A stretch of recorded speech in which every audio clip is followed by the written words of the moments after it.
the science of it, joined by Hannah here from the Orlando Science Center. And who do you have over here? Hi, so this is Raja. He's one of our bearded dragons.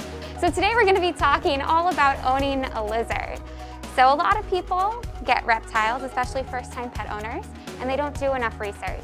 So for these animals especially, that research is really important for the health and well-being of that animal. So Raja here, he is what we call a bearded dragon. So they're from Australia, and they're a medium-sized lizard that you can get. A lot of people love to have these lizards because they come in different colors, but they don't really do a whole lot. So most of the time they're just gonna sit there and veg, but they're really good cuddlers. So a lot of people, a lot of people like to have them as pets. But they come in yellows, they come in oranges, almost reddish colors. So they're really beautiful and one of the most popular animals that you can get in the pet trade. And how long is their life expectancy? So they live about 10 to 15 years in proper human care, which is a long time. It's a big time commitment. And of course, the things that they need, it's not as simple as you would think. So all in front of you, we have a variety of things that you would need in order to get this animal set up. In fact, that is one of the most expensive parts about owning any kind of reptile is just the setup. And talk to me about some of the things that we have here on this table. Yeah, so on your right, we have that sand. So there's different types of substrate that you can use, that stuff that you go put on the bottom of the tank. So for that tank, you're gonna need about a 40-gallon around for a size like this. So that's a very expensive thing to buy. And then you can use that sand, you can use Repticarpet, there's lots of different options that you can get. So these animals, they are from the desert, so they're used to those really high heats. So you need special bulbs. So we have, right there you have that special light fixture and a special bulb, that UVB, and that is helping to emit that sunlight because they are inside versus in Australia with that sun. So for them, they need that UVB to grow nice and strong, get those healthy bones. And what do they eat? So they love to eat things you can see right in front of you.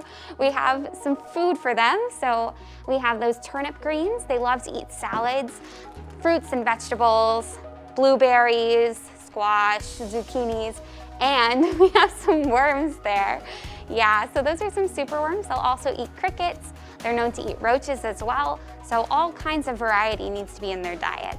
And in front of you, we have that calcium powder. That's really important too, to make sure that their bones are really healthy, and especially in older lizards, for that, to maintain that. And you have another lizard back here as well, or?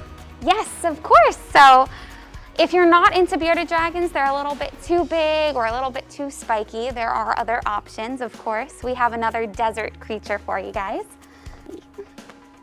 Stuff on your head. So this is Midas. Yes, he's golden. Yeah, so he's a little bit smaller than Raja, our bearded dragon. So he may make a better pet for some people, less spiky. They also come in different colors as well. So you can see he's bright yellow. They'll come in that orangey colors. And they're really beautiful lizards. They're actually some of my favorite lizards. They've got that spiky tail, which isn't super spiky. It's more for show. Yeah. All for defending themselves. But these animals are also from the desert. Instead of being from Australia, they're from North Africa. So a little bit different climate, but same kind of care that you would need. So still need those big bulbs, still need those big light fixtures, those really hot, intense heats, especially in those basking areas.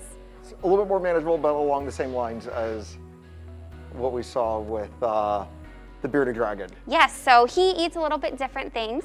So instead of him eating those worms or those roaches or crickets, he actually is an herbivore. So he eats entirely lettuce and other types of vegetables. Hi! Very adventurous, he's trying to get out. I know, yes. So they've got those long claws for them to climb and dig if they need to. But you can see he's just sitting here enjoying my heat from my hands. All reptiles are ectothermics, which means that they don't create their own heat, so they have to get their heat from somewhere else. And so we're a little bit warmer than they are, so this kind of heat they absolutely love. Especially with the air conditioning on, I'm sure it's probably throwing them through a loop. So if anyone comes to the Science Center, are these lizards on display? Absolutely, you can come see them over in NatureWorks, so definitely stop by and say hello. And of course, if you do want any of these animals, make sure to do your research before you get any animal. A good way to get acquainted before making the purchase and adding one to your family. Absolutely. Hannah, thank you so much. We appreciate that.